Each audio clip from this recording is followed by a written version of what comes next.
afternoon. So today's agenda,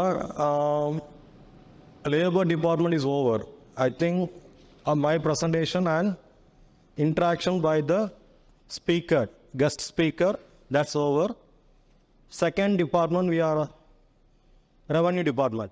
Benita madam taken the classes and case study discussion is over. Today, our session is revenue department. So our guest speaker, resource person, Mr. Senthil Kumar sir, today with us for interaction. The session is not lecture. இது வந்து lecture session கிடையாது. It is an interactive session. உங்களுடைய doubts revenue டிபார்ட்மெண்ட்டை பற்றி உங்களுக்கு என்னென்ன doubts இருக்கோ அதை நீங்கள் கேட்கலாம். சார் அவருடைய லைவ் எக்ஸ்பீரியன்ஸை வந்து ஷேர் பண்ணுவாங்க. சரிங்களா? So it should be a participative. நீங்கள் பேசினா தான் முடியும். இன்வால்மெண்ட், உங்களுடைய இன்வால்மெண்ட் இருக்கணும். சரிங்களா? Good afternoon all. Revenue department is a perennial department which covers all other department and inferences in all our day-to-day affair. Now I would like to welcome Mr. M. Senthil Kumar sir, Deputy Tahsildar, Sulur. Sir has completed BSc Psychology and he has 12 years of experience. Students, this is a great opportunity to you all. Kindly utilize this session. Use this opportunity. If you have any doubt, clear with him. And you are the luckiest person, luckiest people, because nobody can get this opportunity. So use this and all the best. Sir? நம்மளோட செஷனுக்கு போகிறதுக்கு முன்னாடி ஒரு சில வார்த்தைகள், சரியா? இங்கே இருக்கக்கூடியவங்க நீங்கள் எல்லோரும் ஃபஸ்ட்டு பிபிஎன் சார் சொன்னாங்க. எத்தனை பேருக்கு கலெக்டர் ஆகணும் அப்படின்ற மாதிரி ஏதாவது இமேஜினேஷன் அல்லது ஏதாவது எய்ம் வச்சுருக்கீங்களா? யாராவது கலெக்டர் மாதிரி நானும் கலெக்டர் ஆகணும் அந்த மாதிரி யாருக்காவது? ஒன்லி பிஸ்னஸா? இல்லை நான் வந்து மக்களுக்கு சேவை செய்கிற மாதிரி ஏதாவது பண்ண போகிறேன் அப்படின்ற மாதிரி யாராவது நினச்சிக்கிட்டு இருக்கீங்களா? என்னப்பா எல்லாமே ஒன்லி பிஸ்னஸா? சரி, ஓகே. இப்போ என்ன அப்படின்னா, ஒரு காலத்துலலாம் வந்து பார்த்தீங்கன்னா பெற்றோருடைய மிகப்பெரிய ஆசைங்கிறது வந்து பசங்களை வந்துட்டு ஐஏஎஸ் ஆகணும், டாக்டர் ஆகணும், இன்ஜினியர் ஆகணும் அப்படின்ற மாதிரி சொல்லிட்டு இருப்பான். ஐஏஎஸ் ஆகணும்னா யூபிஎஸ்சி எக்ஸாம் எழுதணும், யூபிஎஸ்சி எக்ஸாம் எழுதணும், அது ஆல் இண்டியா லெவலில் வந்துட்டு கம்ப்ளீட் பண்ணணும், அந்த மாதிரியெல்லாம் இருக்கும். அதுக்கு ஒரு ஷார்ட்கட் என்ன? Revenue department. ஆல் இண்டியா லெவலில் நீங்கள் கம்ப்ளீட் பண்ண வேண்டாம், குரூப் 1 எக்ஸாம் எழுதுனா போதும், டெப்டி கலெக்டர் ஆகிடுவீங்க. டெப்டி கலெக்டர் ஆகிட்டீங்கன்னா அடுத்து சீக்கிரமாக ப்ரொமோஷனாக அடுத்து டிஆர்ஓ, அதுக்கடுத்து ஐஏஎஸ் கன்ஃபர்ட் ஐஏஎஸ் ஆகிடுவீங்க. ஸோ ரெவன்யூ டிபார்ட்மெண்ட் வந்து என்ன சொல்கிறது அப்படின்னா, ஏன்னா ஒரு ஐஏஎஸ் ஆஃபீஸர் இருக்கிறாங்க, நீங்கள் ரெவன்யூ டிபார்ட்மெண்ட்டை டச் பண்ணாமல் எந்த வேலையுமே பார்க்கவே முடியாது. வேறு எந்த ஒரு டிபார்ட்மெண்ட்டாக இருந்தாலும் அவங்க வந்து அவங்களுக்குன்னு இருக்கக்கூடிய அந்த பேசிக் ஒர்க் மட்டும் பார்க்குற மாதிரி இருக்கும். அவங்க வேறு டிபார்ட்மெண்ட்டோட ரிலேட்டடானது ரொம்ப கம்மியான இருக்கும். ஆனால் ரெவன்யூ டிபார்ட்மெண்ட் மட்டும்தான் எல்லா டிபார்ட்மெண்ட்லேயும் அவங்களுடைய கை வந்து இருக்கும்.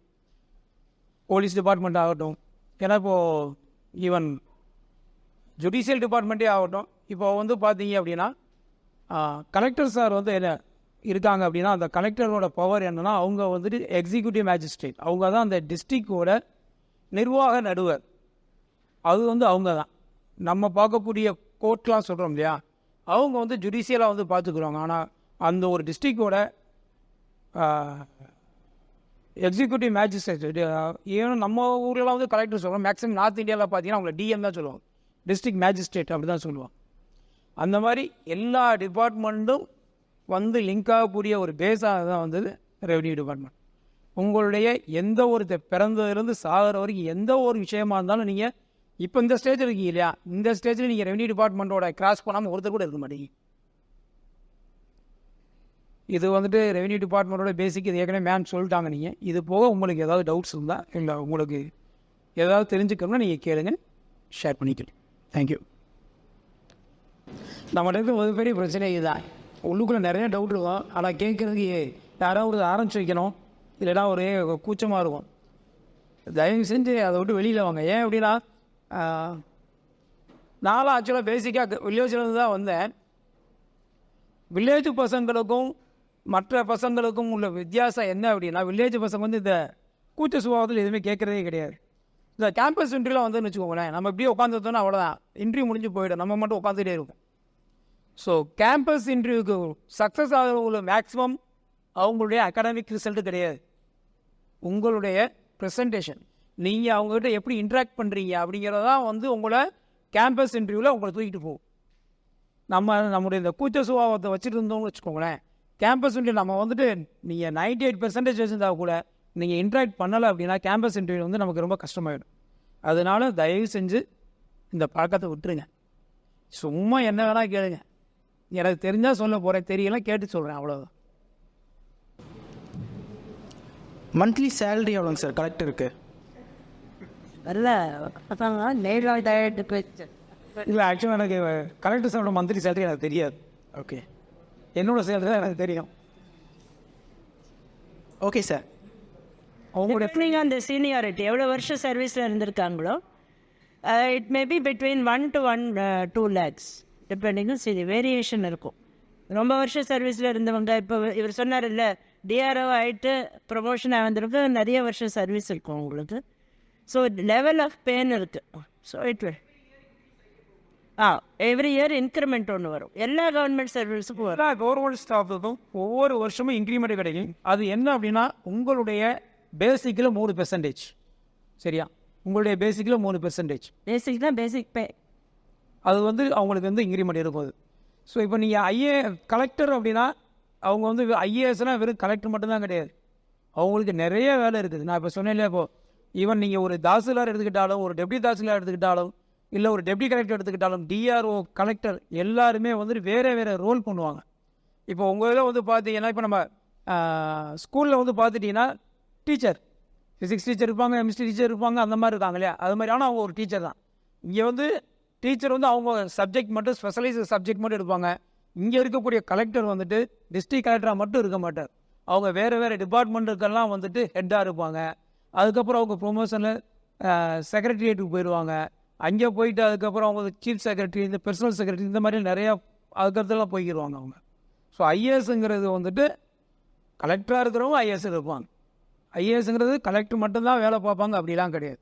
இப்போ உதாரணத்துக்கு வந்து ஆவின் அப்படின்னு நமக்கு எல்லாத்துக்கும் தெரியும். அந்த ஆவினுக்கு வந்துட்டு ஒரு மேனேஜர் இருப்பாங்க, அவங்க வந்து ஐஏஎஸ் கேடரில் இருப்பாங்க. ஸோ அந்த மாதிரி நிறைய வேரியஸ் போஸ்ட்லாம் பார்ப்பாங்க அவங்க. மேம் சொன்ன மாதிரி அவங்களுடைய எக்ஸ்பீரியன்ஸை பொறுத்து அவங்களுடைய சேலரிங்கிறது இருந்துகிட்டே இருக்கும். நேம் வந்து பிபி. ரெவன்யூ டிபார்ட்மெண்ட்லையும் சேலரி எப்படி ஃபிக்ஸ் பண்ணுற எப்படி? இல்லை ஜி, இது வந்துட்டு உங்களுக்கு ரெவன்யூ டிபார்ட்மெண்ட் அப்படிங்கிறது வந்துட்டு பார்த்தீங்கன்னா, இப்போ நம்ம ஒரு கம்பெனியில் போய் கிளர்க்காக சேரோம் அந்த மாதிரி கிடையாது. ரெவன்யூ டிபார்ட்மெண்ட்டில் வந்து நீங்கள் உள்ளே போகிறது வந்துட்டு பேசிக் லெவல் உள்ளே நீங்கள் போகிறதுங்கிறது வந்துட்டு கவர்மெண்ட்டில் எக்ஸாம் எழுதி போகக்கூடிய போஸ்ட்டில் வந்துட்டு ஃபஸ்ட்டு பேசிக் லெவல் வந்து விஏஓ. அதுக்கு டிஎன்பிஎஸ்சி வந்து குரூப் 4 எக்ஸாம் நடத்துவாங்க, அதில் விஏஓவாக நீங்கள் உள்ளே போகணும், அது ஒரு ஆப்ஷன். அதே குரூப் 4ல் ஜூனியர் அசிஸ்டன்ட் போஸ்ட்டுக்கு இது நடத்துவாங்க. இப்போ ஜூனியர் அசிஸ்டன்ட் வந்து ஜூனியர் ரெவன்யூ இன்ஸ்பெக்டர் மாற்றிட்டாங்க, அந்த போஸ்ட்டுக்கு வந்துட்டு நீங்கள் போகலாம். இது வந்து பேசிக், இது வந்து குரூப் 4 எழுதி போகிறது. அடுத்த டைரக்ட் ரெக்ரூட்மெண்ட் அப்படிங்கிறது குரூப் 2. இந்த குரூப் 2 எழுதினீங்கன்னா நீங்கள் ரெவன்யூ டிபார்ட்மெண்ட்டில் வந்து அசிஸ்டன்ட், அதை வந்து இப்போ பேர் வந்துட்டு சீனியர் ரெவன்யூ இன்ஸ்பெக்டர் மாற்றிட்டாங்க, அசிஸ்டண்ட்டாக நீங்கள் வந்து உள்ளே போகணும். இது வந்துட்டு அடுத்த ஸ்டேஜ். அதுக்கடுத்து நீங்கள் ரெவன்யூவில் அடுத்து நீங்கள் ரெவன்யூவில் உள்ளே போகிறதுக்கு வந்துட்டு குரூப் 1 எழுதி டைரெக்டாக நீங்கள் டெப்டி கலெக்டராக போவீங்க. நான் முதல்ல சொன்னேன் இல்லையா, குரூப் 1. இதில் குரூப் 4 எக்ஸாம் எழுதுறதுக்கு உங்களுடைய குவாலிஃபிகேஷன் 10th பாஸ் ஆகிருந்தால் போதும். குரூப் 2க்கு நீங்கள் டிகிரி பண்ணியிருக்கணும், குரூப் 1க்கு டிகிரி பண்ணியிருந்தால் போதும். ஸோ குரூப் 1 பண்ணால் டெப்டி கலெக்டராக போகிறீங்க. அப்போ நீங்கள் வந்துட்டு ஒவ்வொரு ஸ்டேஜுக்கும் ஒவ்வொரு மாதிரியான ஸ்கேல் இருக்கும். ஈவன் நீங்கள் விஓவை வந்து உங்கள்கிட்ட ஜேர்னி ஸ்டார்ட் பண்ணுறீங்க அப்படின்னா உங்களுக்கு ஒரு 20,000 கிட்ட இருக்கும். அந்த சீனியர் ரெவன்யூ இன்ஸ்பெக்டர்லாம் குரூப் 2 எழுதி அசிஸ்டண்ட்டாக போனீங்கன்னா ஒரு 25 கிட்ட இருக்கும். அதுக்கப்புறம் நீங்கள் வந்துட்டு டைரெக்டாக டெப்டி கலெக்டராக போனால் உங்களுக்கு எப்படியோ வந்து அரௌண்ட் வந்து ஒரு 45-50 அந்த மாதிரி இருக்கும்.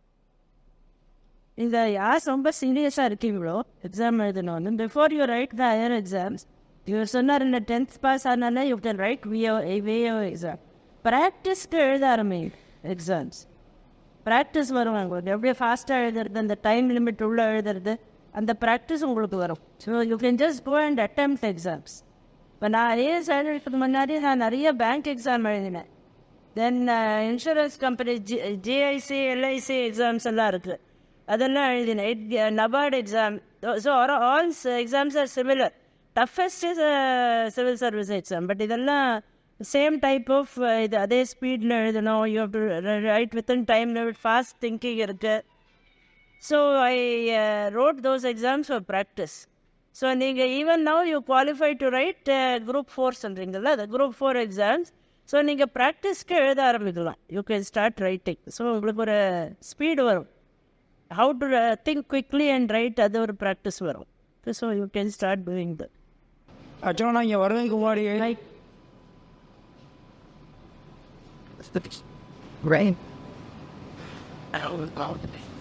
நீங்கள் இப்படி சைலண்டாக உட்காந்துருப்போம். நான் என் காலேஜ் இப்படி தான் உட்காந்துருக்கேன், கடைசியில் தான் உட்காந்துருக்கேன். என் பேர் பீட்டர் செல்லதுரை சார். நீங்கள் தாசில்தாராக ஒர்க் பண்ணியிருக்கீங்க. உங்கள் வேலை ப்ளஸ் ரெவென்யூ டிபார்ட்மெண்ட் என்னென்ன ப்ராசஸ் நடக்குதுன்னு சொல்ல முடியுமா? தாசில்தார், நான் ஏற்கனவே சொன்ன மாதிரி தாசில்தார்னா நம்ம பார்த்துருப்போம், தாலுகா ஆஃபீஸில் ஒரு தாசில்தார் இருப்பார். மேக்ஸிமம் அவங்க அவ்வளோதான் தெரியும். அந்த தாசில்தார் மட்டும் கிடையாது. தாசில்தார்லேயே கிட்டத்தட்ட பார்த்தீங்கன்னா இப்போ நம்ம இங்கே கோயம்புத்தூர் டிஸ்ட்ரிக்டில் மட்டும் பார்த்தோம்னா தாசில்தாரோட கேட்டகரி பார்த்தோம்னா ஒரு 20 பேர் இருப்பாங்க. அதாவது கேட்டகரி மீன்ஸ் ஒரு 20 ரோல் வந்து ப்ளே பண்ணிகிட்டு இருக்கிறாங்க தாசில்தார். சிம்பிளாக சொன்னோம்னா நம்ம பார்க்கக்கூடியது நம்முடைய தாலுகா ஆஃபீஸில் ஒரு தாசில்தார் இருப்பார். ஒரு தாலுகா ஆஃபீஸிலேயே குறைஞ்சபட்சம் 2 தாசில்தார் இருப்பாங்க, குறைஞ்சபட்சம். பெரிய தாலுகாவாக இருந்தால் 3 தாசில்தார் 4 தாசில்தார் கூட இருப்பாங்க. அந்த ஃபஸ்ட்டு ஒரு தாசில்தார்னு சொன்னால் எல்லாருக்கும் மைண்டுக்கு வரக்கூடியவங்க வந்து பார்த்தீங்கன்னா எங்களுடைய டைமில் ரெகுலர் தாசில்தார்மா.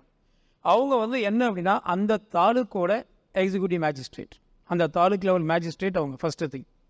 ஸோ அந்த தாலுக்கில் நடக்கக்கூடிய அனைத்து எல்லண்டோ முதற்கொண்டு அவங்க தான் ரெஸ்பான்சிபிலிட்டி. இப்போது ஒரு கவர்னர் விசிட் நடக்குது அப்படின்னா என்ன பண்ணுவாங்க அப்படின்னா அந்த தாலுக்கில் இருக்கக்கூடிய இதில் எங்கேயாவது கலவரங்களோ பிரச்சனைகளோ வர்றதுக்கான வாய்ப்பு இருக்கா அப்படின்னு பார்த்து என்ன பண்ணுவாங்க, போலீஸ்காரங்க வந்து இந்த இடத்துல இருக்கிறதுக்கான வாய்ப்பு இருக்குதுன்னு சொல்கிறாங்க. ஏன்னா போலீஸ் டிபார்ட்மெண்ட்டு அண்டு ஜுடிஷியல் இதுவங்கெல்லாம் பிரச்சனை வந்ததுக்கப்புறம் பார்க்குறோம். இப்போ ரெவென்யூவில் இருக்கிறவங்க என்னென்னா பிரச்சனை வராமல் முன்னக்கூடியே பார்க்குறதுக்கும் அங்கே போய் அதை ப்ராப்ளம் வராமல் சரி பண்ணுறதுவான வேலை வந்து ரெவென்யூவோட வேலை, அதை பார்க்கணும். அதுக்கப்புறம் அவங்க நம்ம எல்லாருக்கும் தேவைப்படக்கூடிய சர்டிஃபிகேட்ஸ், அந்த சர்டிஃபிகேட்ஸ் எல்லாம் அவங்க பார்க்குறாங்க. அதுக்கப்புறம் ரெவென்யூவோட மிகப்பெரிய வேலை என்னென்னா லேண்ட் ஐடென்டிஃபை பண்ணுறதும் அண்டு ஆட்களை ஐடென்டிஃபை பண்ணுறதும் ரெவென்யூ டிபார்ட்மெண்ட்டோட வேலை. இப்போ நீங்கள் கவர்மெண்ட்டோட எந்த ஒரு ஸ்கீம் வரதாக இருந்தாலும் என்ன பண்ணுவாங்க அப்படின்னா முதல்ல வந்து ரெவென்யூவில் தான் கேட்பாங்க. இதுக்கு தேவையான இப்போ ஒரு புதுசாக ஒரு கோர்ட் கட்டணும், ஒரு போலீஸ் ஸ்டேஷன் கட்டணும், இல்லை வந்துட்டு ஒரு ஏதோ ஒரு கவர்மெண்ட்டுக்கு தேவையான ஒரு லைப்ரரி கட்டணும்னா கூட எந்த இடத்துல கட்டலாம், எனக்கு இவ்வளோ இடம் தேவைப்படுது. இப்போ நமக்கு மெட்ரோ ரயில் ப்ராஜெக்ட் வந்து கோயம்புத்தூருக்கு வருதுன்னு சொல்கிறாங்க. அப்போ மெட்ரோ ரயில் ப்ராஜெக்ட்னா நான் இந்த ஊர்லேருந்து இந்த ஊருக்கு இந்த வழியாக கொண்டு போகிறேன் அப்படின்னா அதுக்கு இடம் வந்துட்டு எனக்கு எங்கே எடுக்க முடியும், இதையெல்லாம் கேட்பாங்க. அப்படி இடம் எந்த இடம்னா கவர்மெண்ட் இடமா இருந்தால் அதை ட்ரான்ஸ்ஃபர் பண்ணி கொடுப்பாங்க. ப்ரைவேட் இடமா இருந்தது, இப்போ உங்களுடைய இடமா இருந்ததுன்னா உங்கள்கிட்ட பேசி உங்களுக்கான காம்பன்சேஷன் கொடுத்து அந்த இடத்த எடுத்து கொடுக்குறது ரெவென்யூவோட வேலை. இதற்கான ப்ரொப்போசல் ரெடி பண்ணுறது இதெல்லாம் வந்து அந்த ரெகுலர் தாசில்தார்ஸ் பார்த்துக்குவாங்க. இது போக இன்னொரு தாசில்தார் வந்து ட்ரிபிள்எஸ் தாசில்தார்பாங்க, அதாவது சமூக பாதுகாப்பு திட்டம். நம்ம எல்லாம் கேள்விப்பட்டிருப்போம், இந்த வயசானவங்கெல்லாம் ஓஏபி ஓல்டு ஏஜ் பென்ஷன்லாம் வாங்குறான்னு சொல்லிடுவாங்க இல்லையா, அந்த இதை பார்க்குறது. அப்புறம் இப்போ வந்துட்டு கலைஞர் மகளிர் உரிமை திட்டம் சொல்லிட்டு 1000 ரூபாய் கொடுக்குறாங்க இல்லையா, அந்த விஷயங்களை பார்க்குறது. இதெல்லாம் வந்துட்டு அவங்க பார்த்துட்டு இருப்போம். அந்த மாதிரியான விஷயங்களை அவங்க பார்ப்போம். இது போக நமக்கு எல்லாருக்கும் தெரியும் ரேஷன் கார்டு, அந்த சிவில் சப்ளைஸ், இதெல்லாம் கண்ட்ரோல் பண்ணிக்கிறதுக்கு நம்ம சூலூரில் இருக்கிறது சின்ன தாலுகா, இங்கே டெப்டி தாசில்தார் ரேங்கில் இருக்காங்க. இப்போ அன்னூர் கோயம்புத்தூர் நார்த் இந்த மாதிரி இடங்கள்லாம் வந்து பார்த்திங்கன்னா தாசில்தாரே வந்து அந்த டியூட்டியெல்லாம் பார்ப்போம். ஸோ அவங்க அது சம்மந்தமானதெல்லாம் பார்ப்போம். இது போக நான் ஏற்கனவே சொன்ன மாதிரி இந்த லேண்டை எடுக்கிறோம் இல்லையா, இதுக்கு வந்து பார்த்தீங்கன்னா லேண்ட் அக்விசேஷன் பண்ணுறது, அதாவது ப்ரைவேட்டோட லேண்ட் எடுத்து கவர்மெண்ட்டுக்கு கொடுக்குறது அப்படின்னா அதுக்கு ஒரு தாசில்தார் இருக்காங்க. அது ஒவ்வொரு ஸ்கீம் வரும்போது அதுக்கு ஸ்பெஷலாக வந்துட்டு அவங்க தாசில்தார் போஸ்ட் வந்து சாங்ஷன் பண்ணுவாங்க, அது பார்ப்பாங்க. இது போக டாஸ்மாக் இருக்கு இல்லையா, அந்த டாஸ்மாகுக்கு வந்துட்டு ரீட்டைல் இருக்குது, மேனுஃபேக்சரிங் இருக்குது, இதெல்லாம் கூட வந்துட்டு மானிட்டர் பண்ணுறதுக்கான போஸ்டிங்கில் வந்து தாசில்தார் இருப்பாங்க. அதான் சொன்னேன் இல்லையா, ரெவென்யூ டிபார்ட்மெண்ட்டுங்கிறது வந்து ஒரு மிகப்பெரிய ஒரு வேஸ்ட் சப்ஜெக்ட், எல்லாத்தையும் பார்ப்பாங்க.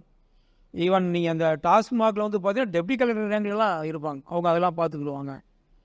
அப்புறம் இப்போ ஏர்போர்ட்டுக்கு லேண்ட் எடுக்கிறாங்கன்னா அதுக்கான இது இருக்கிறாங்க.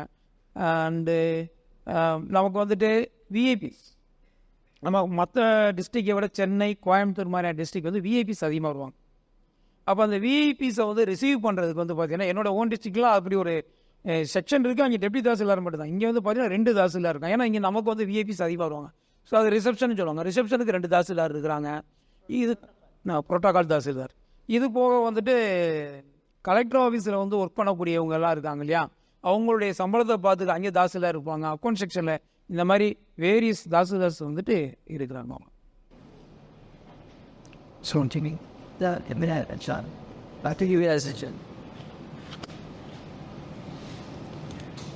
ஹலோ சார், என் பேர் ஹரிபர் சார். ஃபஸ்ட்டு பிபி லாஸ்ட்லேருந்து வரேன். இப்போ 12 இயர்ஸ் நீங்கள் ஒர்க் பண்ணியிருக்கீங்க. இந்த ஒர்க்கு எந்த ஒர்க் ரொம்ப டஃபஸ்ட் திங் உங்களுக்கு ஹேண்ட் ஓவர் பண்ணதில், என்னால் முடிக்க முடியாமல் ஒர்க் ஃபீல்டில்? செம கொஸ்டின் கேட்டீங்க. இது ஆக்சுவலாக டஃபஸ்ட் ஒர்க். ஏன்னா டஃபஸ்ட் ஒர்க் அப்படிங்கிற விஷயத்தில் வந்து என்னென்னா, எனக்கு ஒரு சின்ன கான்ட்ரவர்சி என்னென்னா, அப்படி ஒரு வேலையே கிடையாது. எப்போ அப்படின்னா, நீங்கள் உங்கள் வேலையை ரசித்து செஞ்சீங்கன்னா, இன்ட்ரெஸ்ட்டாக ஒரு எப்படி சொல்கிறது, ரொம்ப லைக் பண்ணி செஞ்சீங்கன்னா அதில் டஃபஸ்ட் ஒர்க்கே கிடையாது. அதிலே ரெவென்யூ டிபார்ட்மெண்ட் வந்து நீங்கள் அப்படி யோசிக்கவே மாட்டீங்க. ஏன்னா அந்தளவுக்கு வந்து உங்களுக்கு என்ன சொல்கிறேன்னா, ஒரு நீங்கள் ரசித்து செய்யணும், அவ்வளோ ஒரு சாட்டிஸ்ஃபிகேஷன் கிடைக்கும் உங்களுக்கு. நீங்கள் மற்ற டிபார்ட்மெண்ட்டில் கிடைக்கிறத விட உங்களுக்கு வந்து என்னென்னா, சில பேருக்கு நீங்கள் சில விஷயங்கள் செஞ்சு கொடுப்பீங்க இல்லையா, அதுக்கு அவங்க பண்ணக்கூடிய இது இருக்கு இல்லையா, அது வந்து உங்களுக்கு அவ்வளோ ஒரு சாட்டிஸ்ஃபிகேஷனை கொடுக்கும். அது வந்துட்டு எனக்கு தெரிஞ்சு என்னுடைய ஏன்னா நான் வெளியில் இருந்ததுனால அது வந்து உயர்வாக சொல்கிறேன்னு கூட தோணலாம். அவ்வளோ இருக்கும். நான் வந்துட்டு ஆக்சுவலாக வந்துட்டு ஃபஸ்ட்டு நான் டிபார்ட்மெண்ட்டுக்கு நுழைஞ்சது குரூப் 4 எக்ஸாம் எழுதி விஏஓவாக பாஸ் ஆனேன். விஏஓவாக ஒர்க் பண்ணுறப்போ ஒரு அம்மா வந்துட்டு இந்த ஓஐபி சொன்னேன் இல்லையா, அவங்களுக்கு கொடுத்த ஒன்று அந்த அம்மா என் காலில் விழுந்துருச்சு. நான் பதறிட்டு எந்திரிச்சிட்டேன். ஏன்னா அவங்க கொஞ்சம் வயசானவங்க. கவர்மெண்ட்டில் வந்துட்டு எந்த ஒரு விஷயத்தை நம்ம ஒருத்தங்களுக்கு கொடுக்குறோம்னால அதுக்கு ஒரு கிரிட்டேரியா வச்சுருப்பாங்க. இதெல்லாம் இருந்தால் அவங்க எலிஜிபிள் அப்படின்னு சொல்லிட்டு அது மேக்ஸிமம் பார்த்தோன்னா இப்போ இருக்கக்கூடிய, ஏன்னா கவர்மெண்ட் வந்துட்டு ரொம்ப ஏழ்மைன்றதுக்கு வந்து அவங்க வச்சிருக்க ஸ்கேல் பார்த்தீங்கன்னா ரொம்ப கம்மியாக இருக்கும். அந்த மாதிரி மேக்ஸிமம் யாரும் இருக்க மாட்டாங்க. ஆனால் அந்த அம்மா அந்த கிரிட்டேரியாவில் பூராமே ஃபில் பண்ணக்கூடிய அம்மா. அந்த அம்மாவுக்கு ரொம்ப நாளாக ஒருத்தருமே காசே அந்த ஸ்கீமில் வந்து யாருமே சாங்ஷன் பண்ணல. அவங்களோட நல்ல வசதியாக இருக்கிறவங்களுக்குலாம் கொடுத்துட்டாங்க. அந்த அம்மாவுக்கு கிடைக்கவே இல்லை. அந்த அம்மா வந்துட்டு ஒரு கேஸ்ட் வைஸ் ரொம்ப தாழ்த்தப்பட்டவர்கள் இருப்பாங்க போல இருக்குது. அண்டு அதுக்கப்புறம் வந்து பார்த்தோம்னா அந்த அம்மாவுக்கு எந்த வேலையும் கிடையாது, கணவர் கிடையாது, பிள்ளைங்க கிடையாது, 4 வீடு இல்லை. நான் இருந்தது வந்து ஒரு வில்லேஜில் இருந்தேன். அவங்க போய் ஒவ்வொரு வீட்லேயும் போய் வேலை பார்ப்பாங்க. அந்த வீடுகளில் அவங்களுக்கு என்ன தராங்களோ அதுதான் சாப்பிடுவாங்க. வீடு கிடையாது. யாரோ ஒருத்தர் அலோவ் பண்ணாலும் அவங்க வீட்டு திண்ணையில் போட்டு தூங்கிடுவான். இந்த அம்மாவுக்கு மாதம் 1000 ரூபா கிடைக்கிறதுக்கு ஒருத்தராலையும் ஏற்பாடு பண்ண முடியல. நான் போனப்போ சொன்னாங்க, அது உடனே வாங்கி கொடுத்துட்டோம். அந்த அம்மா உடனே கால் வந்துருச்சு. அன்றைக்கி உண்மையிலே எனக்கு வந்து அது அப்படி ஒரு எப்படி சொல்கிற புல்லரிச்சு போயிடுச்சு. அதுக்கப்புறம் இப்போது கோவிட் நடந்தது இல்லையா, கொரோனா வந்தது இல்லையா, கொரோனா வந்தப்போ உங்களுக்கெல்லாம் தெரியும் ஃபுல் கம்ப்ளீட் லாக்டவுனு. யாராவது எங்கேயாவது போகணும் அப்படின்னா ரெவென்யூ டிபார்ட்மெண்ட்டில் வந்து அவங்க வந்துட்டு பாஸ் வாங்கணும். சரியா? அப்போ நான் வந்துட்டு வாலண்டியராக போய் கேட்டேன். ஏன்னா நைட் ஷிஃப்ட்டு பார்க்குறேங்கிறது வந்து ரொம்ப பேர் வந்துட்டு விரும்ப மாட்டாங்க. ஸோ நீங்கள் நைட் ஷிஃப்ட்டு போகிறத என்னை போட்டுக்கோங்கன்னு சொல்லி நான் வாலண்டியர் தான் போய் கேட்டேன். அப்போ நைட் ஷிஃப்ட்டில் என்ன நடக்கும் அப்படின்னா, மார்னிங் செஷன்லாம் பார்த்தீங்கன்னா அவங்க டெப்டி கலெக்டர்லாம் இருப்பாங்க. அவங்களே அப்ரூவலாம் பண்ணிவிடுவாங்க. அந்த பார்த்து என்கொயரி பண்ணி அது உண்மையிலேயே எமர்ஜென்சி தான் போகணும் அப்படின்னா அப்ரூவ் பண்ணிவிடுவாங்க. நைட்டுக்கு வந்து எங்ககிட்ட வந்து ஒரு 10 இது மட்டும் கொடுத்துட்டு போவாங்க. அப்படி ரொம்ப எமர்ஜென்சியாக யாராவது வந்தால் கொடுங்க அப்படின்ட்டு. நிறைய பேர் வருவாங்க. அதில் சில பேர் வந்துட்டு இல்லை நீங்கள் மார்னிங் வாங்கிக்கோங்க சொல்லுவோம். உண்மையிலே ரொம்ப சீரியஸாக இருந்துச்சுன்னா கொடுத்து விட்ருவோம். ஏன்னா இருக்கிறதே 10 நான் பாட்டுக்கு வந்தால் ஒன்றே கொடுத்து விட்டேன்னு வச்சுக்கோங்களேன், நிஜமாகவே ரொம்ப சீரியஸாக கொடுக்க முடியாது. ஒருத்தர் வந்தார், அவருடைய மாமியாரும் மாமனாரும் இறந்துட்டாங்கன்னு சொல்லிட்டு வந்து நான் சரி கொடுத்து விட்டாச்சு. ஒரு வாரம் கழிச்சு எனக்கு அவர் வந்துட்டு மெசேஜ் போட்டிருந்தார். அந்த மெசேஜ் படிக்கிறப்ப எனக்கு அழுகையே வந்துடுச்சு. ஏன்னா அவர் நான் கொடுத்த அந்த பெர்மிஷன் வந்துட்டு அவருக்கு எவ்வளோ இதாக இருந்துச்சுன்னு சொல்லிட்டு பெருசாக ஒரு மெசேஜே போட்டிருந்தார். ஸோ அந்த சாட்டிஸ்ஃபிகேஷன் இருக்கு இல்லையா, அதுதான். மற்றபடி ரிஸ்க்கு கஷ்டம் அப்படிலாம் ஒன்றும் நான் இது வரைக்கும் ஃபீல் பண்ணதே கிடையாது.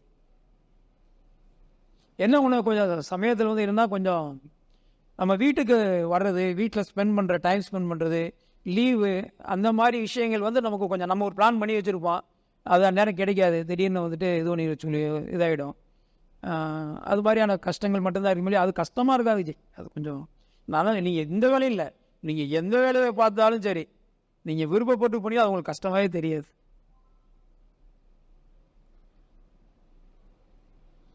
ரொம்ப கஷ்டம்னா ட்ரைனிங் கொடுப்பாங்க, அந்த ட்ரைனிங் போகிறப்ப தூக்கம் வரும். அதை கஷ்டம். அது நான் பின்னாடி உட்காந்துட்டு தூங்காமல் இருக்க முடியாது, நான் பயங்கரமாக தூங்கிடுவேன். ஆனால் இந்த மாதிரி டைம் நல்லா தூக்கம் வரும், அதுதான் கஷ்டம், வேறு ஒன்றும் இல்லை. நீங்கள் செய்யாரு சொல்லுங்கள் சார். என் பேர் ஹர்ஷத். நீங்கள் சொன்னீங்கல்ல சார் 12 தாசில்தார் இருக்காங்க, ஒவ்வொருத்தருக்கும் ஒவ்வொரு ரோல் இருக்குன்னு. அதில் யாராச்சும் மிஸ்டேக் பண்ணிட்டாங்கன்னா யாருக்கு கொஸ்டின் ரைஸ் பண்ணுற பொறுப்பு இருக்குது?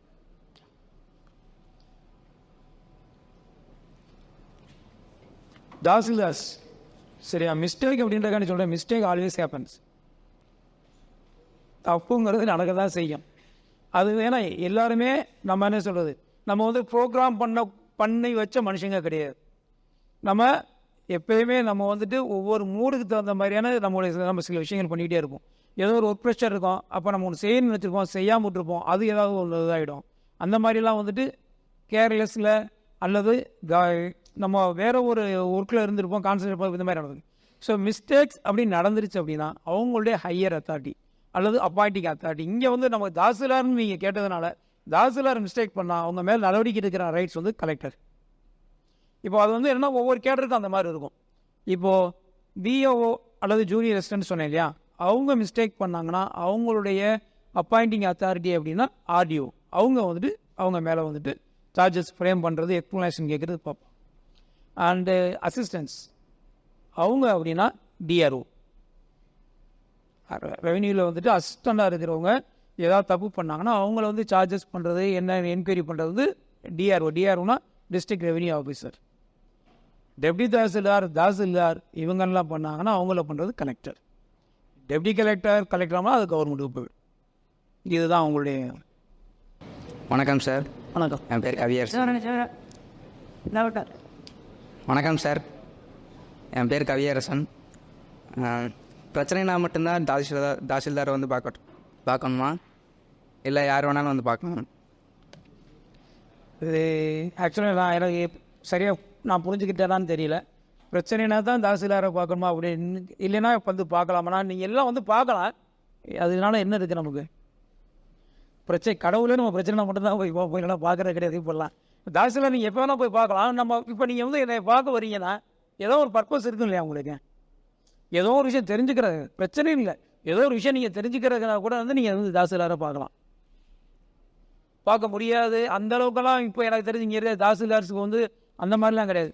நீங்கள் வந்து இந்த மாதிரி நான் தாசில்தாரை பார்க்கணும் உடனே அலோவ் பண்ணிடுவாங்க. நீங்கள் அதுக்கப்புறம் அங்கே போய் தாசில்தாரை நீங்கள் உங்களுக்கு என்ன வேணுமோ கேட்டு தெரிஞ்சுக்கலாம். ப்ராப்ளம் மட்டும் இல்லை, விஷயங்கள் தெரிஞ்சுக்கிற நீங்கள் போய் தாராளமாக பார்க்கலாம், தாராளமாக வந்து பார்த்துக்கலாம், தாராளமாக கேட்டுக்கலாம். இப்போ இருக்கிற நிலவரத்தில் நீங்கள் தாசில்தாரை போய் பார்த்து டைம் ஸ்பெண்ட் பண்ணுறதுக்கு நீங்கள் ஆன்லைன்லேயே பார்த்துக்கலாம். எல்லா டேட்டாவும் இப்போ உங்களுக்கு எல்லாமே ஆன்லைன் வந்துருச்சு விஜய், எது வேணாலும் வந்து ஆன்லைன் வந்துருச்சு. அதனால் நீங்கள் மேக்ஸிமம் பார்த்துக்கலாம். தாராளமாக நீங்கள் தாசில்தார் வந்து பார்த்தீங்கன்னா கேட்டால் அவங்களுக்கு முடிஞ்சால் சொல்லுவாங்க. இல்லைன்னா நான் இப்போ என்ன அப்படின்னா நீங்கள் சப்ஜெக்ட் நிறையா இருக்கும். அப்போ என்ன பண்ணுவோம், அந்த ஒவ்வொரு தாலுக்கா ஆஃபீஸ் நீங்கள் போயிட்டீங்கன்னா இங்கே கிளர்க்கு, அதாவது நான் சொன்னேன் ஜூனியர் அசிஸ்டண்ட் இவங்கெல்லாம் கிளர்க்கு. ஒவ்வொருத்தரும் ஒவ்வொரு சப்ஜெக்ட் பார்ப்பாங்க. ஏன்னா ஒருத்தரே எல்லா சப்ஜெக்ட்டும் பார்த்துட்டு இருக்க முடியாது. இப்போ ஒரு 5 பேர் இருக்காங்க கிளர்க்குன்னா 5 பேர் எல்லா சப்ஜெக்ட்டும் பார்த்துட்டு இருக்க மாட்டாங்க. அப்போ என்ன பண்ணுவாங்கன்னு உட்காந்து, அப்போ என்ன பண்ணுவோம் அப்படின்னா தாலுக்கா ஆஃபீஸில் ஒவ்வொரு கிளர்க்குக்கும் ஏரியா வைஸ் அல்லது சப்ஜெக்ட் வைஸ் வந்து பிரித்து கொடுத்துருவோம். அப்போ நீங்கள் வந்து போய் கேட்குறீங்க அப்படின்னா உங்களுடைய சப்ஜெக்ட் எந்த சப்ஜெக்ட் சம்மந்தமாக டவுட் கேட்குறீங்களோ அதை பற்றி தாசில்தாருக்கு அவங்களுக்கு ஃப்ரீயாக இருந்தால் சொல்லிவிடுவாங்க. அப்படின்னா அந்த சப்ஜெக்ட் சம்மந்தமாக பார்க்கக்கூடிய அசிஸ்டண்ட்டை கூட உங்களை வந்து அனுப்பிட்டு உங்களுடைய டவுட்டை கிளியர் பண்ணிக்குவோம். நான் இப்போ பண்ணிக்கலாம் மேடம், ஒன்றும் பிரச்சனை இல்லை மேடம். தாசில்தார்கிட்ட பேசிட்டு சொன்னீங்க. சொன்னது Praveen, the 10 or 15 students, they can visit his office. Arrange for them. அது முதவே தாசில்தார் மேடத்தில் சொன்னீங்கன்னா நம்ம வந்து அலோவ் பண்ணிக்கலாம், அது ஒன்றும் பிரச்சனை இருக்கும்.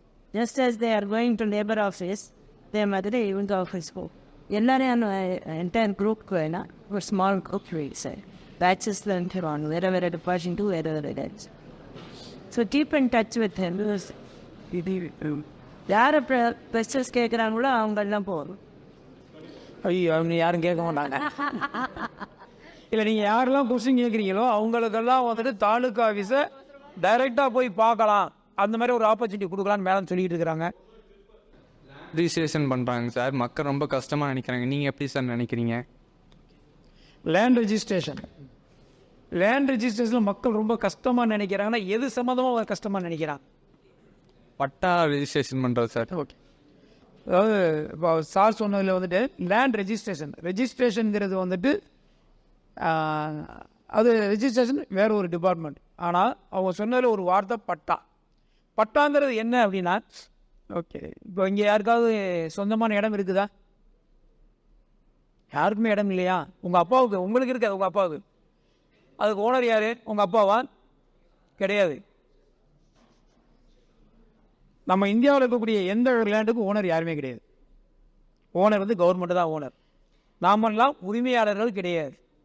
நம்ம சொல்கிறோம் இல்லையா, இது என்னோட லேண்டு சொல்கிறோம் இல்லையா, ஆக்சுவலாக வந்துட்டு அது தவறான, கரெக்டாக அந்த லாஜிக்கலி அந்த டெக்னிக்கலி பார்த்தோம்னா அது தவறான ஒரு விஷயம். நாம் யாரும் லேண்ட் ஓனர்ஸ் கிடையாது, கவர்மெண்ட்டு தான் லேண்ட் ஓனர்ஸ். அப்போ எப்படி நமக்கு இருந்தது அப்படின்னா, கவர்மெண்ட் என்ன செய்யுது, இவ்வளவு பரந்த ஒரு ஏரியாவை நம்மளால் நிர்வாகம் பண்ண முடியாது. அப்போ என்ன பண்ணுறாங்க, அவங்க சர்வே எடுக்கிறாங்க.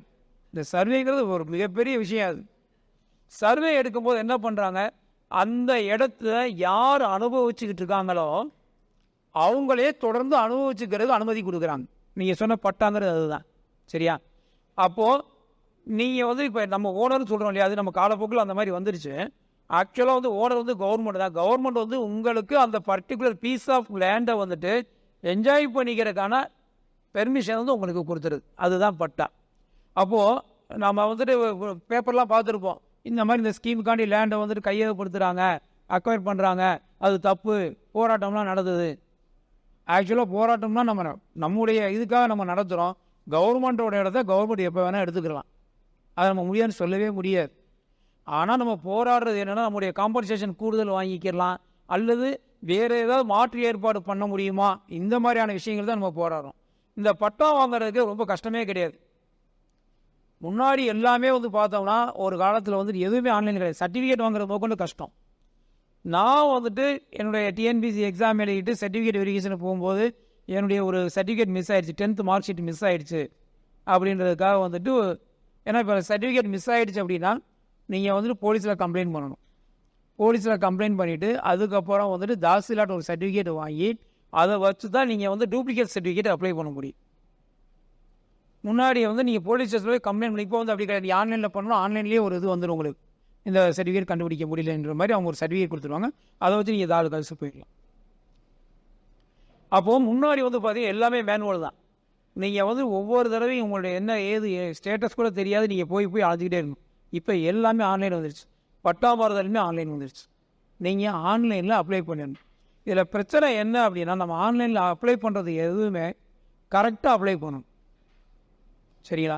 நாம் அப்ளை பண்ணும்போது ஏதாவது ஒரு சில தவறுகள் வந்துருச்சு அப்படின்னா, ஒன்றும் இல்லை, இப்போ வந்துட்டு இந்த பட்டா அப்படின்னா அந்த லேண்டுக்கு வந்து ஒவ்வொன்றுக்கும் பார்த்தீங்கன்னா நம்பர் கொடுத்துருப்பாங்க.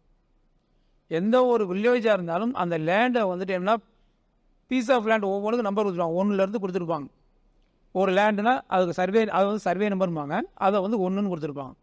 இப்போ 1ஆம் நம்பர் லேண்டு வந்து என்னோடதாக இருக்குது, அதுலேருந்து சார் வந்து கொஞ்சம் வாங்குறார் அப்படின்னா அதை வந்து என்ன செய்வாங்க, இந்த 1 2 3 அவார்டு இருக்கும். இப்போ 1ஆம் நம்பர்லேருந்து வாங்குறது என்ன செய்வாங்க, அவர் பேருக்கு தனியாக பிரிக்கணும் அப்படின்னா 1A அந்த மாதிரி பிரிச்சுக்குவாங்க. இப்போ அவர்கிட்ட என்னோடது 1 இருக்கும், அவரோடது 1A இருக்கும். அவர்கிட்ட வந்து பக்கத்தில் இருக்கிறவர் வாங்குறாரு, அவரும் வந்து ஃபுல்லாக வாங்கல, பார்ட் மட்டும்தான் வாங்குறாரு. அப்படின்னா ஃபுல்லாக வாங்கினார்னா 1Aன்ற பேரில் இடத்துல இவருடைய பேர் இருந்தால் அவருடைய பேர் எடுத்துகிட்டு வாங்குற ஒரு பேரை மாற்றிடுவோம். ஆனால் 1Aவில் வந்துட்டு ஒரு 5 சென்ட் இருக்குது, அதுலேருந்து ஒரு 2 சென்ட் வாங்குறாங்கன்னா அந்த 1Aவை மறுபடியும் உடைப்பாங்க. அதை மறுபடியும் பார்ட்டிஷன் பண்ணி 1Aவை வந்துட்டு 1A 1A1 அப்படி பிரிப்பாங்க. இப்போ 1Aங்கிறது பழைய ஓனர் அப்படியே வச்சுருப்பார், 1A1 வந்துட்டு புதுசாக ஓனருக்கு போயிடும். இந்த மாதிரி பண்ணுறது தான் பட்டா ட்ரான்ஸ்ஃபர். இதுக்கு நம்ம ஆன்லைனில் அப்ளை பண்ணால் போதும். அப்படி அப்ளை பண்ணும்போது நாம் அதில் என்னென்ன அட்டாச் பண்ணணுமோ அதெல்லாம் அட்டாச் பண்ணணும். இப்போ நீங்கள் ஒரு லேண்டு வாங்கியிருக்கீங்க அப்படின்னா, நான் இவர்கிட்ட வந்து வாங்குறேன் அப்படின்னா என்ன வாங்கியிருப்பேன்னா, அவர் ஏற்கனவே ஒரு டாக்குமெண்ட் வச்சுருப்பார்.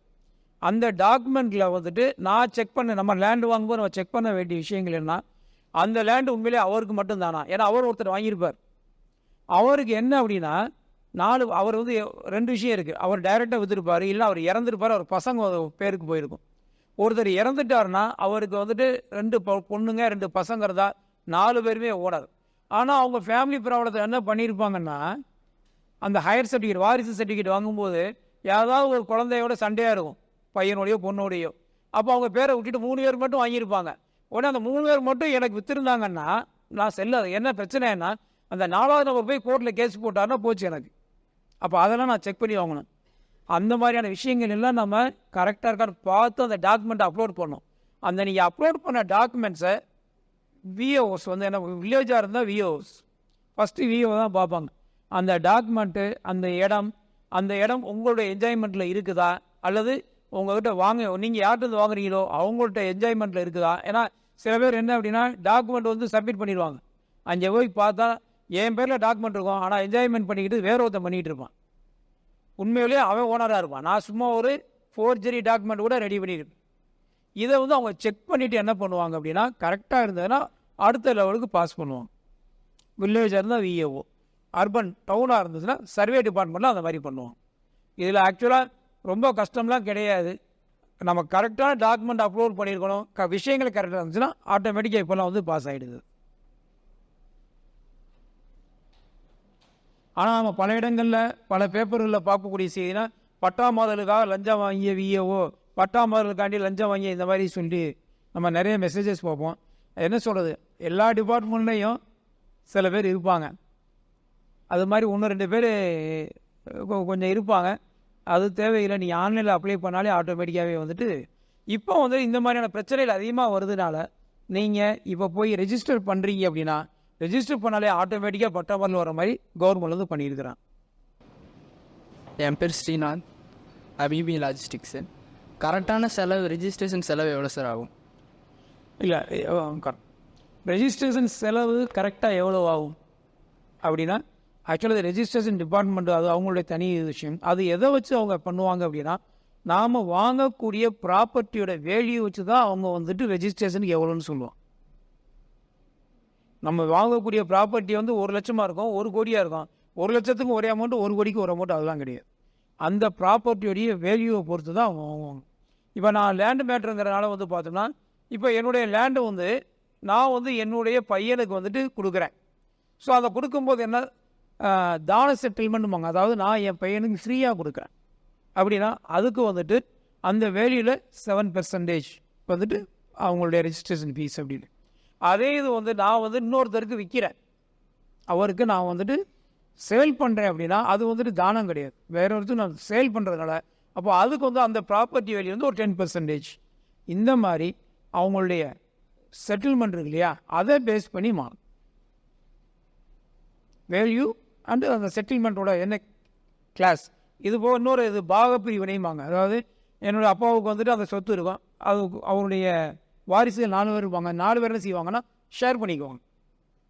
ஸோ இப்போ அதுக்கு தான் அந்த மாதிரியான அந்த பெர்சன்டேஜ் வச்சு அந்த ப்ராப்பர்ட்டியோட வேல்யூ வச்சு தான் வந்து அதுக்கு வந்து நீங்கள் ரெஜிஸ்ட்ரேஷன் ஃபீ இருக்குமே வழிய எல்லாத்துக்கும் ஃபிக்ஸடாலாம் கிடையாது. ப்ராப்பர்ட்டியோட வேல்யூ தான் முக்கியம். அதில்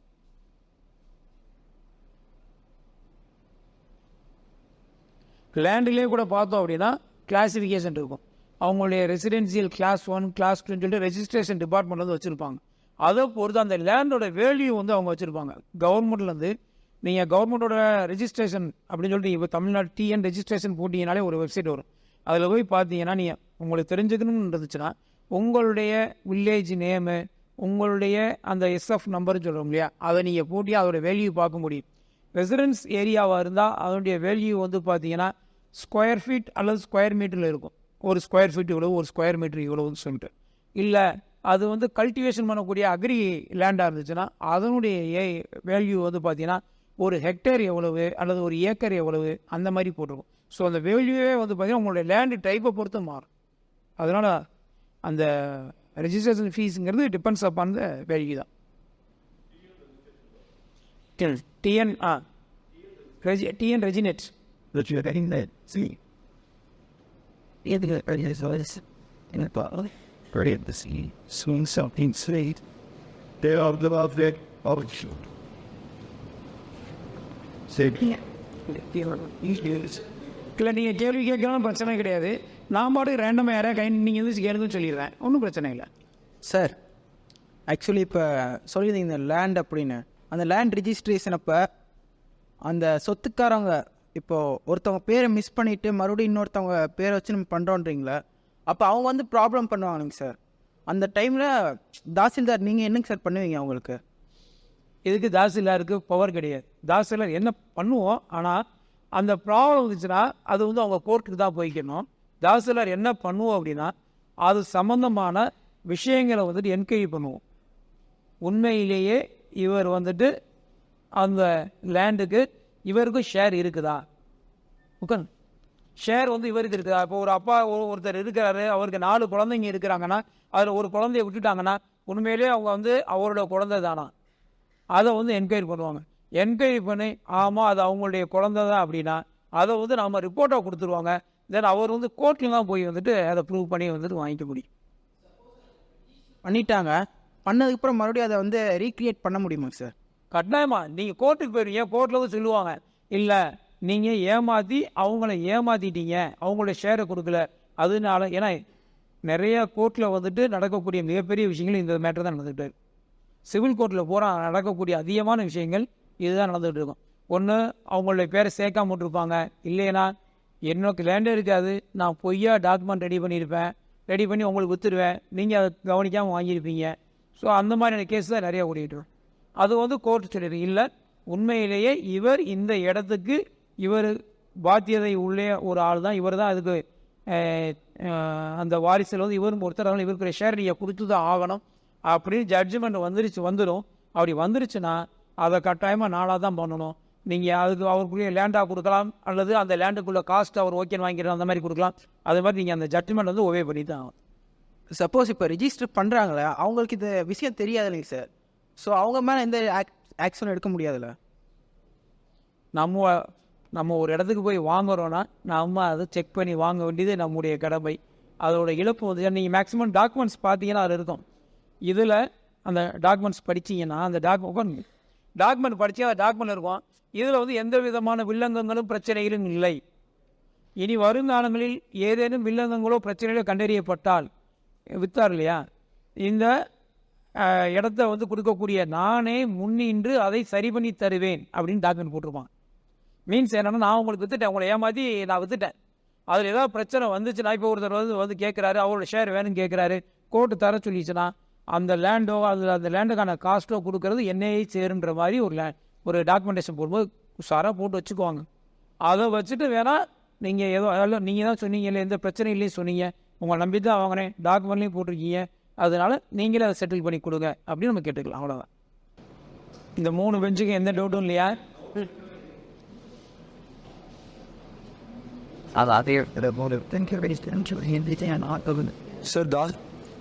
சார் நான் ஸ்ரீபிரபு ஃபர்ஸ்ட் பிபிலேருந்து பேசுகிறேன் சார். தாசில்தார் அந்த போஸ்டிங்க்கு உண்டான பவர் என்ன சார்?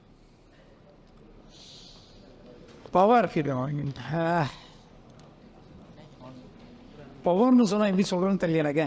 ஏன்னா அதான் அது ஓகே. இப்போது ஒரு குற்றவாளி ஒரு கிரிமினல் இருக்கிறார் சரிங்களா, அந்த கிரிமினல் வந்துட்டு கிரிமினலில் நமக்கு தெரிஞ்ச ஒரு 2 கேட்டகரியாக வச்சுக்கலாம். உட்காருங்க. ஒருத்தர் அப்போ தான் ஃபஸ்ட் டைம் பண்ணியிருப்பார், அவர் ஒரு கேட்டகரியாக இருப்பார். இன்னொருத்தர் இருப்பார், அவர் எப்பயுமே அடிக்கடி வந்து அந்த வேலையை பார்த்துக்கிட்டே இருப்பார் சரியா. அப்போ அந்த மாதிரி வேலையை பார்த்துக்கிட்டே இருக்கிறவங்க வந்து குண்டாஸ் அப்படிம்பாங்க. அந்த ஆக்டில் தூக்கி உள்ளே போடணும் அப்படின்னா போலீஸ் டிபார்ட்மெண்ட்டில் வந்துட்டு அவங்க வந்து சொல்லுவாங்க, அதை என்கொயரி பண்ணி அவங்கள வந்துட்டு அவர் அந்த மாதிரி அடிக்கடி பிரச்சனை பண்ணக்கூடியவர் தான் அப்படின்னா அவரை தூக்கி குண்டாஸ் ஆக்டில் தூக்கி ஜெயிலுக்குள்ளே போடுற பவர் தாசில்தாருக்கு உண்டு. சரி, அடுத்து இப்போது நம்ம காலேஜ் இருக்குது, நம்ம காலேஜில் பில்டிங்ஸ் நிறையா இருக்குது சரியா. பப்ளிக் பில்டிங்ஸ் அடிமோ, அதாவது பப்ளிக் பில்டிங்னா என்ன அப்படின்னா எந்த ஒரு இடத்துலையும் ஒரு 20 பேருக்கு மேலே ஒரே டயத்தில் கூடுனாங்கன்னா அந்த இடமெல்லாம் பப்ளிக் பில்டிங். ஓனர் வந்து ப்ரைவேட்டாக இருப்பார், ஆனால் அந்த மாதிரியான பில்டிங்க்கு பில்டிங் லைசன்ஸ் வந்து தாசில்தார் தான் வாங்கி ஆகணும். தாசில்தார் வந்து என்ன பண்ணுவாங்கன்னா, ஏன்னா நீங்கள் பில்டிங் லைசன்ஸுக்கு அப்ளை பண்ணும்போது அந்த பில்டிங்கோட கன்ஸ்ட்ரக்ஷன் பண்ண ஸ்டெபிலிட்டி இருக்கு இல்லையா. இப்போ இந்த பில்டிங் இருக்குன்னா இந்த பில்டிங் வந்து இன்னும் எத்தனை வருஷத்துக்கு ஸ்ட்ராங்காக இருக்கும், இதில் எத்தனை பேர் வந்து ஆக்குபை பண்ணலாம், இந்த மாதிரியான விஷயங்கள் எல்லாம் கவர்மெண்ட்லேருந்து அப்ரூவ் பண்ண இன்ஜினியர்ஸ்ட்டை வாங்கி நம்முடைய காலேஜ் மேனேஜ்மெண்ட் வந்துட்டு தாசில்தாருக்கு சப்மிட் பண்ணும். அவங்க வந்து இங்கே வந்து பார்த்துட்டு அதுக்கப்புறம் ஓகே அப்படின்னு சொல்லிட்டு இந்த பில்டிங் லைசன்ஸை வந்து அப்ரூவ் பண்ணுறது அவங்க தான். பில்டிங் லைசன்ஸ் நீங்கள் வாங்காமல் இருந்தீங்கன்னா அந்த பில்டிங்கை சீஸ் பண்ணுறது பூட்டி லாக் பண்ணிட்டு போயிடுவாங்க தாசில்தார். அதுக்கான பவர் உண்டு. அதுக்கப்புறம் மணி லெண்டர்ஸ், இந்த கடன்லாம் கொடுக்குறது வாங்குறதெல்லாம் பண்ணிக்கிட்டு இருக்காங்க தெரியுமா, ஏலத்துக்கெல்லாம் விடுவாங்க இல்லையா, நான் போய் என்னுடைய நகையை வச்சு காசு வாங்குவேன் இந்த மாதிரிலாம் பண்ணுறோம் இல்லையா, அவங்கள வந்துட்டு அந்த ஏலம் நடத்துகிறாங்க இல்லையா, அந்த ஏலம் நடத்துறது ப்ராப்பராக பண்ணுறாங்களா இல்லையா, அதில் ஏதாவது சீட்டிங் பண்ணுறாங்களா, அவங்க லைசன்ஸ் வாங்கணும். அந்த லைசன்ஸ் கொடுக்கறது, அந்த லைசன்ஸ் ரெனுவல் பண்ணுறது, இதெல்லாம் தாசில்தார். இது போல் நான் ஏற்கனவே சொன்ன மாதிரி அவங்களுடைய தாலுக்குள்ளே நடக்கக்கூடிய எல்லண்டோ இஷ்யூஸ் வந்துச்சுன்னா அதை போய் இப்போ திடீர்னு வந்து எனக்கு தண்ணி வரல அப்படின்னு சொல்லிட்டு என்ன பண்ணுவாங்கன்னா, பஞ்சாயத்துலேருந்து தண்ணி எனக்கு ஒழுங்காக விட மாட்டேன்ட்டான்னு சொல்லிட்டு ரோட்டில் போய் ஒரு 10-20 பேர் உட்காந்து குடத்தோடு போய் உட்காந்துட்டாங்கன்னா அந்த இடத்துக்கு போய் அந்த இடத்த சால்வ் பண்ண வேண்டியது, அந்த அந்த இஷ்யூவை சால்வ் பண்ண வேண்டியது தாசில்தாரோட வேலை. நான் ஒரு ஆஃபீஸில் இருந்தப்போ வந்துட்டு பிஎம் செல்லுக்கு ஒரு லெட்டர், சரியா, 2 லெட்டர் சொல்கிறேன். ஒரு லெட்டர் என்ன அப்படின்னா, நம்ம ஏரியாவில் இந்த காங்கேயமலை இந்த ஏர்போர்ட்ஸ் இருக்கிற ஏரியாலாம் இருக்கு இல்லையா, அந்த ஏரியாவில் கொஞ்சம் மயிலாக இருக்கும். என்னுடைய வீட்டுக்கு முன்னாடிலாம் பார்த்தீங்கன்னா வீட்டிலலாம் மயில் வந்து காம்பவுண்ட் வாரலாம் மயிலெலாம் இருக்கும். அந்த மயில் வந்து நமக்கு நேஷ்னல் பேர்டு வந்து மயிலுங்கிறதுனால அது வந்துட்டு செத்து போயிடுச்சு அப்படின்னா அதை அடக்கம் பண்ணுறது நம்ம பண்ண முடியாது. அது வந்து அவங்க ஃபாரஸ்ட் டிபார்ட்மெண்ட்டை சொல்லி அவங்க வந்துட்டு அதுக்கான மரியாதை செலுத்தி தான் அடக்கம் பண்ணுவாங்க.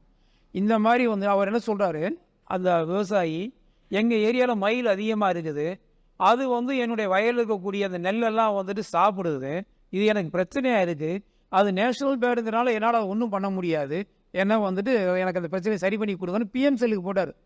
பிஎம்க்கு டைரெக்டாக அவர் ஆன்லைனில் இப்போ பண்ணிக்கலாமே போட்டார்.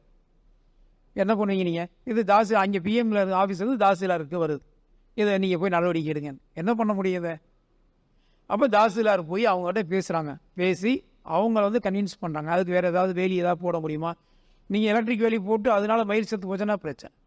ஸோ அந்த மாதிரி அவங்களுக்கு பேசி இது அதுக்கான வேறு ஏதாவது பண்ண முடியுமா, ஆப்ஷன்ஸ் என்ன இருக்குது ஏதுன்னு போய் ஃபீல்டை போய் பார்த்து அவருக்கு அட்வைஸ் பண்ணி அந்த மாதிரி பண்ணுங்கன்னு சொன்னேன். இன்னொரு கேஸ் என்னென்னா, ஒரு பெரியவர் வந்துட்டு பெட்ரோல் பங்கு பெட்ரோல் போட போயிருக்கிறார்.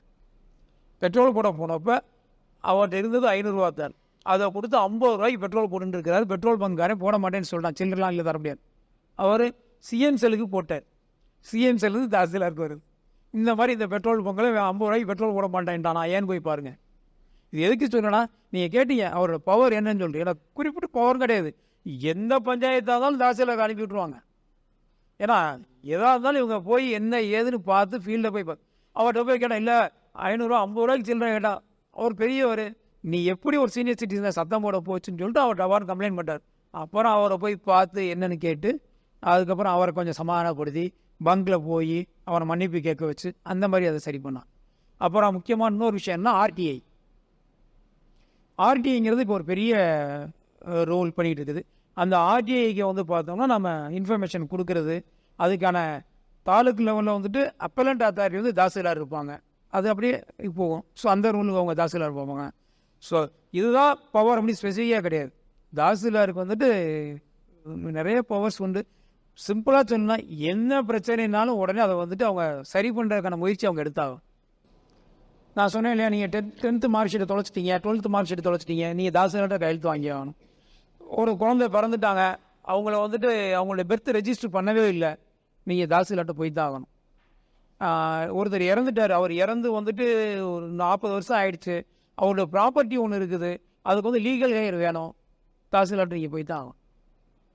இந்த மாதிரி நம்முடைய சர்டிஃபிகேட்ஸ், கம்யூனிட்டி சர்டிஃபிகேட்ஸ், இந்த சர்டிஃபிகேட்ஸில் வந்து மட்டும் வந்து பார்த்தீங்கன்னா கொஞ்சம் சில இது வச்சுருப்பாங்க. சில சர்டிஃபிகேட் டெப்டி தாசில்தார் லெவல்லையே முடிஞ்சிடும், சில சர்டிஃபிகேட் வந்துட்டு தாசில்தார் போகும். இன்கம் சர்டிஃபிகேட், கம்யூனிட்டி சர்டிஃபிகேட்டில் பிசி எம்பிசி இதெல்லாம் டெப்டி தாசில்தாரில் முடிஞ்சிடும். கம்யூனிட்டி சர்டிஃபிகேட்டில் எஸ்சி சர்டிஃபிகேட் வந்து தாசில்தார் போடுவாங்க, அதே எஸ்டி சர்டிஃபிகேட் வந்துட்டு ஆர்டிஓ போடுவார். ஸோ அந்த மாதிரி சில கேட்டகரி இருக்கும். மேக்ஸிமம் நீங்கள் எதுவாக இருந்தாலும் தாசில்தாருக்கு வந்துட்டு எல்லா இடத்துலையும் நீங்கள் எந்த பிரச்சனை சொன்னீங்கன்னா அது மேக்ஸிமம் அவர் எங்கேயாவது ஒரு இடத்துல லிங்க் ஆகிருப்பார், அவர் வந்து சால்வ் பண்ணி ஆகணும். கொரோனா வந்தப்போ லாக்டவுன் அவங்க தான் பார்த்தாங்க, அதுக்கான அந்த ஹாஸ்பிட்டல் அரேஞ்ச்மெண்ட்ஸ் தாசில்தார் பார்க்க அவங்களுடைய பொறுப்பு. அவங்களுடைய இதில் வந்துட்டு ஹாஸ்பிட்டல் நம்ம எல்லோரும் பார்த்துருப்போம். நீங்கள் எத்தனை பேர் பார்த்துருக்கீங்கன்னு தெரியல. நான் இப்போ நீங்கள் ஃபஸ்ட் இயர்ப்போ கொரோனாப்போ மேக்ஸிமம் 10th or +1 அந்த மாதிரி பண்ணிகிட்டு இருந்திருப்பீங்க. அப்போ பார்த்தீங்கன்னா ஆக்சிஜன் கிடைக்காம, ஆக்சிஜன் பெட்டு கிடைக்காம ரொம்ப பேர் கஷ்டப்பட்டாங்கன்னு. ஆக்சிஜன் நமக்கு அதர் ஸ்டேட்லேருந்து வருது, லாரியில் வருது. அந்த ஆக்சிஜனை வந்துட்டு நாங்கள் என்ன பண்ணுறோம்னா வண்டியை அனுப்பி ட்ரெயினில் வரும், குட்ஸ் இருக்கு இல்லையா, அதில் வரும் ஆக்சிஜன். அங்கே அந்த மதுக்கரைக்கு வரும். அங்கேருந்து நாங்கள் அதை வேறு லாரியில் ஷிஃப்ட் பண்ணி அதை ஒவ்வொரு ஹாஸ்பிட்டலுக்கு அனுப்பணும். அதை பிளான் பண்ணுறது தாசில்தார் பண்ணுவாங்க. எந்த ஹாஸ்பிட்டல் எவ்வளோ பேஷண்ட் இருக்காங்க, அங்கே எவ்வளோ ரெக்குயர்மெண்ட் இருக்குது, நம்ம கையில் எவ்வளோ இருக்குது, இதெல்லாம் பிளான் பண்ணி அனுப்புனாங்க. அப்போது அந்த ஆக்சிஜன் ஆட்டோவை போட்டுறக்கூடாது. அதுக்கடுத்து இப்போ எலெக்ஷன் வரப்போகுது. இந்த எலெக்ஷனுக்கு வந்துட்டு பார்த்தீங்கன்னா தாசில்தாருக்கு வந்துட்டு பார்த்தீங்கன்னா அவங்க வந்துட்டு ஏஇஆர்ஓம்பாங்க, அசிஸ்டன்ட் எலக்ட்ரல் ரோல் ஆஃபீஸர் அப்படிம்பாங்க. ஸோ அந்த தாசில்தார் வந்து அந்த எலெக்ஷன் நடத்துறதுல வந்து அவங்களுடைய கான்ட்ரிபியூஷன் இருக்கும். ஃபுல் அண்ட் ஃபுல் நடத்துவாங்க. நம்ம காலேஜில் தான் மேக்ஸிமம் எனக்கு தெரிஞ்சு எல்லா எலெக்ஷனும் நமக்கு காலேஜில் நீங்கள் இருக்கும்போது பார்ப்பீங்க. இங்கே வந்து கிளாஸ் எடுப்பாங்க. யாருக்கு அப்படின்னா நம்ம இங்கே பூத்தில் போய் ஒர்க் பண்ண போகிறாங்க இல்லையா, அந்த பூத்தில் ஒர்க் பண்ணக்கூடியவங்களாம் டீச்சர்ஸ் ஒர்க் பண்ணுவாங்க. அவங்க டீச்சர்ஸுக்கெலாம் எப்படி ஒர்க் பண்ணணும், பூத்தில் போய் உங்களோட ரோல் என்ன, நீங்கள் என்ன வேலை பார்க்கணும், இதெல்லாம் வந்து அவங்க கிளாஸ் எடுப்பாங்க. இதெல்லாம் மானிட்டர் பண்ணுவாங்க. இது போக வந்துட்டு எலெக்ஷன் அப்போ வந்து பார்த்திங்கன்னா எல்லா பூத்துக்கும் ஆள் அரேஞ்ச் பண்ணணும். அரேஞ்ச் பண்ணிடுவாங்க. அதில் யாராவது திடீர்னு வர முடியல, அதுக்கு பதில் ஆள் அனுப்பணும் இல்லையா, அதுக்காக வந்து ரிசர்வில் வந்து கொஞ்சம் ஒரு பெரிய குரூப்பே வச்சுருப்பாங்க. அப்போ நைட்டு வந்து ஃபோன் வரும். ஒரு டீச்சர் வந்து எனக்கு முடியலை, எனக்கு உடம்பு சரியில்லை, இல்லை ஏதாவது ஒரு கண்ட்ரோலன்ஸ் ஏதோ சம்திங் என்னால் போக முடியும்னு சொல்லி ஃபோன் வந்துச்சுன்னா அதுக்கு பேர் ஒரு ஆளை ரெடி பண்ணி அனுப்பணும். அதுக்கு நைட்டு பூரா அங்கே ஒரு தாசில்தார் உட்காந்துருப்பார். இந்த மாதிரி தாசில்தாரோட வேலை நிறையா இருக்குது. அவங்களுடைய பவரும் நிறையா இருக்குது. இது போக வந்துட்டு நம்ம கவர்மெண்ட்டில் வந்து இந்த ஏழைங்களுக்கு வீடு கொடுக்குறாங்க இல்லையா, அந்த ஏழைங்களுக்கு வீடு கொடுத்து ஹவுஸ் அசைன்மெண்ட்லாம் சொல்லுவாங்க. அதெல்லாம் தாசில்தார் தான் பார்த்துக்குவாங்க. அவங்களுடைய தாலுக்கில் எங்கே வந்துட்டு ஏழைங்களுக்கு வீடு கொடுக்குறதுக்கான இடம் இருக்குதுன்னு பார்த்துட்டு அந்த இடத்த வந்துட்டு அந்த எலிஜிபிள் இருக்கக்கூடியவங்களுக்கு அசைன் பண்ணி கொடுப்பாங்க. அது தாசில்தார் பார்த்துக்குவாங்க. டிசாஸ்டர் மேனேஜ்மெண்ட் அந்த நீங்கள் சொல்கிற மாதிரியான ஈவன் ஏதோ இப்போ சுனாமி வந்துருச்சு அல்லது ஃப்ளட்டு வந்துருச்சு அப்படின்னா, ஆக்சுவலாக இப்போ என்னென்னா மழை பெய்யுது, ஒரு வீட்டோட ஒரு பக்கம் செவர் இடிஞ்சிருது அல்லது வீடு இடிஞ்சிருது அப்படின்னா உடனே அந்த தாசில்தார் வந்து என்ன பண்ணுவாங்க அப்படின்னா அந்த வீடு இடிஞ்சவங்களுக்கு அவங்களுக்கு தேவையான ட்ரெஸ்ஸு, அது வேட்டி சேலை, அதுக்கப்புறம் கெரோசின், ஏன்னா அவங்க வந்து சமையல் பண்ணுறதுக்கு அதுக்கான அந்த மளிகை ஜாமான் இருக்கு, அரிசி பருப்பு கெரோசின் வேட்டி சேலை இது போக ரூபா இதெல்லாம் வந்து உடனே இமீடியட்டாக அரேஞ்ச் பண்ணி கொடுத்துருவாங்க. அதெல்லாம் அவங்களுடைய பவர். உடனே கொடுத்துருவாங்க. கொடுத்ததுக்கப்புறம் அவங்கள அதே மாதிரி ஒரு பெரிய மாதம் அஃபெக்ட் ஆகுது அப்படின்னா அவங்கள போகிற வேற எங்கேயாவது சேஃபாக. ஈவன் எங்களுக்கு வந்து பார்த்தீங்க அப்படின்னா இந்த வடகிழக்கு பருவமழை நார்த் ஈஸ்ட் மாதம், அதே மாதிரி தென்மேற்கு பருவமழை, இதுக்கு எல்லாத்துக்கும் முன்னாடியே வந்துட்டு ப்ரிப்பரேட்டரி ஒர்க் பண்ணுவோம். இது ஆரம்பிக்கிறதுக்கு முன்னாடியே தாசில்தாரோட மிகப்பெரிய வேலை என்னென்னா அவங்க தாலுக்கில் எந்தெந்த இடம் வந்துட்டு அதிகமாக சஃபர் ஆகிறதுக்கான சான்சஸ் இருக்குது, அதை வந்து போன மழையில் வந்து இது சஃபர் ஆகிருக்குன்னா இந்த தடவை அதை நம்ம இம்ப்ரூவ் பண்ணிட்டோமா சரி பண்ணிட்டோமா அதை பார்ப்பாங்க. அதை சரி பண்ணுறதுக்கான முயற்சி எடுப்பாங்க. ஸோ இல்லை அதையும் தாண்டி அதிகமான ஃப்ளட்டு வந்துருச்சுன்னா இவங்களை பூரா சேஃபாக எங்கே போய் இருக்க வைக்க முடியும், எந்த காலேஜு ஸ்கூலு கல்யாண மண்டபம், இது எல்லா டேட்டா வச்சுருப்போம். இது போக வந்துட்டு அந்த சமயங்கள் வந்து பார்த்திங்கன்னா இந்த பாம்புகள்லாம் அதிகமாக வரும். அப்போ பாம்பு பிடிக்கிறவங்க யாராவது வெள்ளத்தில் வந்துட்டு அவங்கள காப்பாற்றுறதுக்கு நீச்சல் தெரிஞ்சவங்க இவங்க டேட்டாலாம் வச்சுருப்போம். மரம் சாஞ்சு வந்துருச்சு அப்படின்னா அந்த மரத்தை அப்புறப்படுத்துறதுக்கு யாரெல்லாம் ஜேசிபி ஓனர் இருக்கிறான், யாரெல்லாம் அந்த ட்ரீ கட் பண்ணக்கூடிய அந்த மிஷின் வச்சுருக்கிறான், இந்த எல்லா டேட்டாவும் நாங்கள் வாங்கி வச்சுருப்போம். அவங்கள மீட்டிங் நடத்தி அவங்கள பூரா ரெடி பண்ணி வச்சுருப்போம். ஃபஸ்ட்டு ரெஸ்பாண்டர்ஸ் அப்படின்லாம் வந்துட்டு ஒவ்வொரு ஏரியாலையும் வந்தால் உடனே தகவல் சொல்கிறதுக்கு சில பேர் வாலண்டியர்ஸை பிடிச்சி அவங்கள கன்வின்ஸ் பண்ணி அவங்களுக்கு மீட்டிங் நடத்தி வச்சுருப்போம். இந்த மாதிரியான வேலையும் பார்த்து வச்சுருப்போம். சார் ஃபஸ்ட்டு பிபிஏ படிக்கிறேன், ஹரிபிரசாந்த். எங்கள் அப்பா இருந்து 5 மாதம் ஆச்சுங்க சார். அதுக்கு இயற்கை மரணத்துக்காக உதவித்தொகை 20,000 சொல்லிட்டு கொடுப்பாங்க. அதுக்கு அப்ளை பண்ணி தாசில்தார்கிட்ட கொடுத்தோம். இன்னும் வரலன்னா யார்கிட்ட சார் போய் சொல்கிறது? தாசில்தார் தான் போய் பார்க்கணும். உட்காருங்க சொல்கிறேன். இப்போது இயற்கை மரணத்தில் இறந்துட்டாங்க, அதுக்கு அப்ளை பண்ணியிருந்தீங்கன்னா 2 விஷயம் செய்யும். ஆக்சுவலாக வந்துட்டு யூனியன் ஆஃபீஸ்லேயும் கொடுப்பாங்க. எந்த ஊரில் செய்யுது, வில்லேஜா இல்லை சத்தியமங்கலம்? சத்தியமங்கலம் அங்கே யூனியன் ஆஃபீஸ் தான். யூனியன் ஆஃபீஸ்லேயும் கொடுப்பாங்க, ரெவன்யூலேயும் கொடுப்பாங்க. பெட்டர் வந்து நீங்கள் யூனியன் ஆஃபீஸில் வாங்கினீங்கன்னா தான் உங்களுக்கு அந்த 20,000 கிடைக்குன்னு நினைக்கிறேன். தாலுக்கா ஆஃபீஸில் போனீங்கன்னா அந்த ஒரு 2,500 மட்டும் தான் கொடுப்பாங்க. தாலுக்கா ஆஃபீஸ் தாசில்தார் நீங்கள் மறுபடியும் போய் தாசில்தாரை போய் பாருங்கள், பார்த்துட்டு என்ன ஸ்டேட்டஸ்ன்னு கேளுங்க, அவங்க என்ன சொல்கிறாங்கன்னு பார்த்துட்டு சொல்லுங்கள், நம்ம வேணால் அதுக்கு பேசணும். தாலுக்கா ஆஃபீஸ் தான் போய் பார்க்கணும். அப்படி இல்லை அவங்க வந்து சரியாக ரெஸ்பாண்ட் பண்ணல அப்படின்னா நம்ம அதுக்கடுத்து ஆடியோட்ட போய் கூட இந்த மாதிரி நான் அதை கொடுத்தேன், அது வந்து இன்னும் எனக்கு கிடைக்கலன்னு சொல்லிட்டு நம்ம பண்ணலாம். இல்லை டைரெக்டாக கலெக்டரே சொல்லலாம், நான் இத்தனை வருஷத்துக்கு முன்னாடி கொடுத்தேன் என்ன கிடைக்கல அப்படின்னு நம்ம கலெக்டர்கிட்ட போய் ஒவ்வொரு வாரமும் திங்கட்கிழமை வந்துட்டு மக்கள் குறை தீர்க்கும் நாள் ஜிடிபிம்பாங்க, சரியா? அது வந்து நடக்கும். அதில் போய் நம்முடைய கம்ப்ளைண்ட்ஸ் வந்து நம்ம சொல்லலாம். நம்ம எடுத்தோடனே அதில் போய் கம்ப்ளைண்ட் பண்ண அவசியம் கிடையாது. இப்போ நீங்கள் சொன்ன மாதிரி உட்காந்துச்சு தாலுக்கா ஆஃபீஸில் போய் நீங்கள் அப்ரோச் பண்ணுறீங்க, அவங்க பண்ணுறேன்னு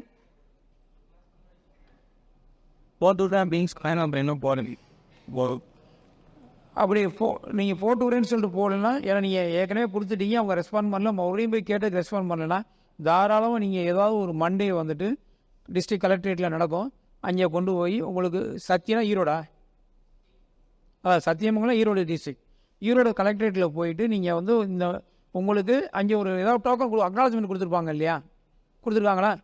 அந்த அக்னாலஜ்மெண்ட் வச்சு இது மாதிரி நான் இத்தனை வருஷங்களுக்கு இத்தனை நாளைக்கு முன்னாடி அப்ளை பண்ணேன், இப்போ வரைக்கும் அது மாதிரி இந்த வேலை இந்த மனு மீது எந்த நடவடிக்கை இல்லை அப்படின்னு சொல்லிட்டு நேராக கலெக்டர் இருப்பாங்க அல்லது டெப்டி கலெக்டர்ஸ் இருப்பாங்க, அங்கே கொண்டு போய் கொடுத்தீங்கன்னா அது ஆட்டோமேட்டிக்காக என்ன ஆகுனா தாலுக்கா ஆஃபீஸ் போயிடும். தாலுக்கா ஆஃபீஸில் அதுக்கு அவங்க நடவடிக்கை எடுத்தே ஆகணும், சரியா?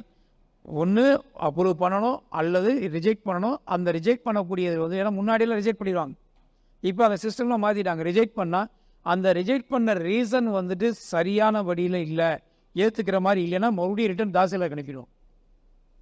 அதனால் நீங்கள் ஏதாவது ஒரு மண்டே போய் அந்த மாதிரி கொடுத்தீங்கன்னா அதை நீங்கள் ஈஸியாக சார்ட் அவுட் பண்ணிடலாம்.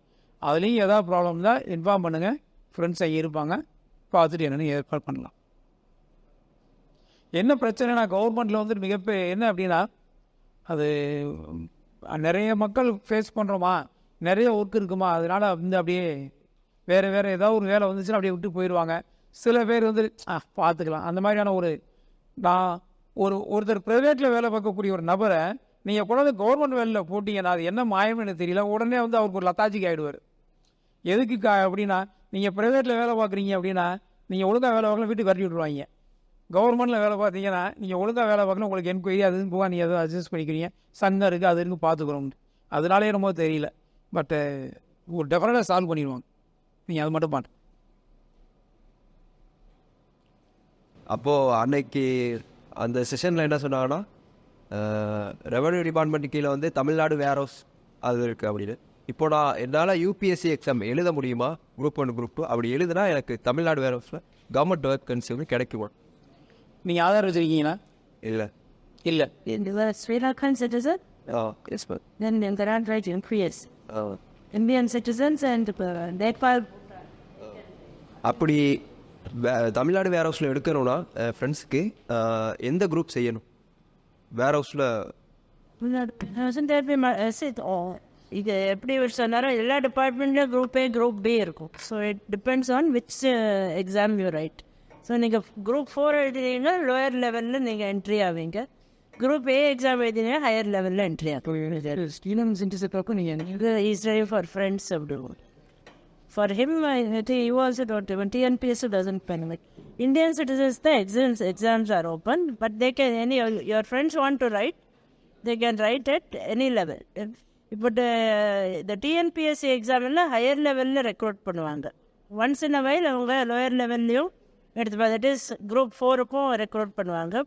But departmental exams அந்தந்த டிபார்ட்மெண்ட்டும் எக்ஸாம்ஸ்க்கு அட்வர்டைஸ் பண்ணுவாங்க. நீங்கள் பார்த்துட்டு போகணும். You should see the newspapers, advertisement வரும், அந்த டைமில் யூ ஷுட் அப்ளை.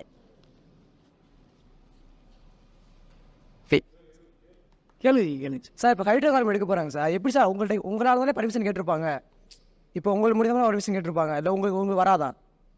சரி சொல்லணும். ஹைட்ரோ கார்பன் மட்டும் இல்லை, அதாவது ஒரு லேண்டு சம்மந்தமான உட்காரச்சி சொல்கிறேன், லேண்டு சம்மந்தமான எந்த ஒரு ப்ராஜெக்டாக இருந்தாலும், ஏன்னா அந்த லேண்டு வந்து எங்களுக்கு வேணும் அப்படின்னா கட்டாயமாக ரெவன்யூ டிபார்ட்மெண்ட்டுக்கு வரும். முன்னாடி எல்லாம் வந்து பார்த்தீங்கன்னா லேண்டு எடுக்கிறதுங்கிறது வந்து ஆக்சுவலி இது பயங்கர சென்சிட்டிவான விஷயம். நான் பாட்டுக்கு ஏதோ ஒரு வேக சொல்லிட்டு போயிட முடியாது, சரியா? அப்போ இந்த லேண்ட் எடுக்கிறதா கட்டாயம் ரெவன்யூ டிபார்ட்மெண்ட் வரும். முன்னாடியெல்லாம் லேண்ட் எடுக்கிறது ஒரு கொஞ்சம் ஓரளவுக்கு சௌகரியமாக தான் கவர்மெண்ட் எடுத்துக்கிட்டு இருந்தாங்க. இப்போ அப்படிலாம் கிடையாது. இப்போ புதுசாக வந்து 2013 ஒரு ஆக்ட் ஒன்று போட்டாங்க. சரியா? வெளிப்படைத்தன்மையோடு இருக்கக்கூடிய அந்த லேண்ட் அக்விசிஷன் ஆக்ட்னு சொல்லிட்டு ஒன்று புதுசாக போட்டிருக்கிறாங்க. அந்த ஆக்டில் வந்து என்ன சொல்கிறாங்கன்னா, நீங்கள் எதுக்கு வேணால் லேண்ட் எடுத்துக்கோங்க. சென்ட்ரல் கவர்மெண்ட் ஆக்ட் இது. எதுக்கு வேணால் லேண்ட் எடுத்துக்கோங்க. அந்த லேண்ட் என்ன பர்பஸ்க்கு எடுக்கிறீங்களோ அது சம்மந்தமான ஒரு எக்ஸ்பர்ட். இப்போ ஒரு லேண்ட் எடுக்கிறேன், இப்போ வந்து இந்த இடத்துல வந்துட்டு ஒரு டேம் கட்ட போகிறேன், அல்லது நீங்கள் ஏதோ ஒரு ப்ராஜெக்ட் பண்ண போகிற ரோடே வந்து போட போகிறேன் அப்படின்னா, அப்போ என்ன பண்ணணும்னா அந்த லேண்ட் எடுக்கிற இடத்துல வந்து அதை பற்றியான ஸ்டடி பண்ணணும்.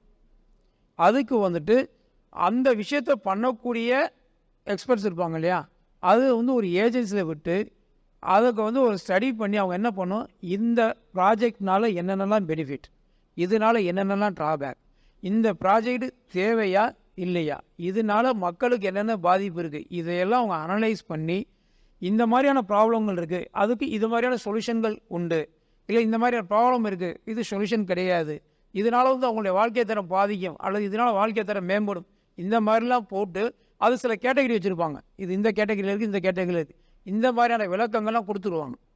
அதை கொடுக்குறது வந்து அசஸ்மெண்ட் ஸ்டடி பண்ணி கொடுப்பாங்க. அந்த அசஸ்மெண்ட் ஸ்டடி பண்ணதுக்கப்புறம் என்ன பண்ணுவாங்கன்னா, அந்த ப்ராஜெக்ட் இம்ப்ளிமெண்ட் பண்ணக்கூடிய இடத்துல இருக்கக்கூடிய பீப்புள்ஸ் வச்சு ஒரு மீட்டிங் போடுவாங்க. பீப்புள்ஸோட அது மீட்டிங் போட்டு இதே மாதிரி ஒரு பெரிய மீட்டிங் போட்டு அங்கே வந்து அவங்களுடைய குறைபாடுகள்லாம் சொல்லுவாங்க. அதையெல்லாம் கலெக்டர் வந்து பார்த்துட்டு அதுக்கப்புறம் அவங்க ஒரு அசஸ்மெண்ட் பண்ணுவாங்க. அசஸ்மெண்ட் பண்ணிவிட்டு அதை வந்து என்ன பண்ணுவாங்கன்னா கவர்மெண்ட்டுக்கு அனுப்புவாங்க. அதுக்கப்புறம் அந்த கவர்மெண்ட் அதை பார்த்துட்டு அதில் தான் முடிவு பண்ணும் இந்த ப்ராஜெக்ட் ஓகேயா இல்லையா அப்படின்னு சொல்லிட்டு. ஓகேன்னு முடிவு பண்ணதுக்கப்புறம் அடுத்து அந்த லோக்கலில் இருக்கக்கூடிய லோக்கல் பாடிஸ் வச்சு ஒரு எக்ஸ்பர்ட் கமிட்டி போடுவாங்க. அந்த எக்ஸ்பர்ட் கமிட்டிங்கிறது என்னென்னா, அந்த ஸ்டீமில் நாலேஜ் இருக்கக்கூடியவங்க, ஈவன் இன்க்ளூடிங் சயின்டிஸ்டாக இருக்கலாம், அல்லது வந்து அந்த டிபார்ட்மெண்ட்டோட ஹெச்ஓடிஸ் இருப்பாங்க, லோக்கல் பஞ்சாயத்து தலைவர் இருப்பாங்க, லோக்கலாக இருக்கக்கூடிய எந்த விதமான இல்லாமல் பப்ளிக்கில் இருப்பாங்க இல்லையா, அவங்க இந்த மாதிரியான ஆட்களை வச்சு மினிமம் 7 பேர் இருக்கக்கூடிய ஒரு எக்ஸ்பர்ட் கமிட்டி போட்டு அவங்கள்ட்ட அவங்க ஏற்கனவே ஸ்டடி பண்ணாங்க இல்லையா, அந்த ரிப்போர்ட்டெல்லாம் கொடுத்து அதை பேஸ் பண்ணி அவங்க வந்து அதுக்கப்புறம் அவங்க ஒரு ரிப்போர்ட் கொடுப்பாங்க. அந்த ரிப்போர்ட்டெல்லாம் ஓகே ஆனதுக்கப்புறம் கவர்மெண்ட்டில் என்ன பண்ணுவாங்க, இந்த ப்ராஜெக்ட் எடுக்கலாம், இதுக்கு வந்து ஃபண்டு அலாட் பண்ணிட்டோம் அப்படி சொல்லிட்டு வருவாங்க. ஸோ இப்போது நாட் ஓன்லி ஹைட்ரோ கார்பன், எந்த ப்ராஜெக்ட் பவர் கிரிட்னு சொல்லுவாங்க, அவங்க வந்து இபி டவர்லாம் வந்து இபி கரண்ட் வந்து சத்தீஸ்கர்லேருந்து நமக்கு கேரளா கரண்ட் போகுது. அப்போ நம்ம ஊரில் வந்துட்டு பார்த்தீங்கன்னா அந்த மாதிரி நீங்கள் மேலே பவர் லைன் போச்சு அப்படின்னா கீழே வந்துட்டு இருக்கக்கூடிய பயிர்கள்லாம் வளராது, இதனால் விவசாய நிலம் பாதிக்கப்படுதுன்னா நிறைய ப்ராப்ளம்லாம் வந்தது. அப்போ நான் வந்துட்டு ஃபீல்டில் ஒர்க் பண்ணிக்கிட்டு இருந்தேன். நான் பார்த்த வில்லேஜில் அந்த மாதிரிலாம் ப்ராப்ளம் வந்தது. அது பேசி அதுக்கப்புறம் பயங்கரம் உண்ணாவிரதமாக இருந்தாங்க, அதெல்லாம் சார்ட் அவுட் ஆகிடுச்சு. ஹைட்ரோ கார்பனுக்கு இந்த மாதிரி வரும்போது இது எல்லாம் கவர்மெண்ட் வந்து அவங்களுடைய கணக்கில் எடுத்து அதுக்கு என்ன ரெமெடிஸ் என்ன ஏதுன்னு பார்த்துட்டு அக்செப்ட் பண்ணால் மட்டும்தான் ப்ராஜெக்ட் வரும்.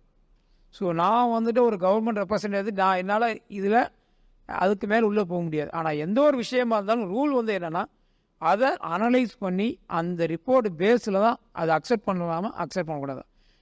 நீங்கள் பொதுவாக சொல்லுவாங்க, எந்த ஒரு டெவலப்மெண்ட்டாக இருந்தாலும் ஒரு பக்கம் டெவலப்மெண்ட் இருந்தால் இன்னொரு பக்கம் வந்து அது ஏதோ ஒரு டிகேடாக இருக்க தான் செய்யும் அப்படிம்பாங்க. அதில் எது வந்து ஹையராக இருக்குங்கிறத பார்த்துட்டு அந்த நமக்கு இருக்கக்கூடிய அந்த அழிவை வந்துட்டு நம்மளால் மேனேஜ் பண்ண முடியுமா இல்லை எப்படி ஹேண்டில் பண்ண முடியுங்கிறத பார்த்துட்டு அதை முடிவு பண்ணுவோம். Sir first of all thank you. நீங்கள் சொன்னதை வச்சு இல்லை, நான் புரிஞ்சுக்கிட்டதை வச்சு சொன்னேன், கேட்குறத சொல்லலை, புரிஞ்சுக்கிறத வச்சு சொன்னேன். நீங்கள் நிறைய சொன்னீங்க, எனக்கு நீங்கள் சொன்னதை பற்றி எந்த விதமான நாலேஜுமே கிடையாது. அவங்க நிறைய கேட்டாங்க, எனக்கு எந்த கொஸ்டினுமே தெரியாது, ஏன்னா அதனால தான் கேட்கல. அதை வச்சு நான் நிறைய தெரிஞ்சுக்கிட்டேன். தேங்க்யூ. அவங்களும் தெரிஞ்சுப்பாங்கன்னு நினைக்கிறேன். தேங்க்யூ.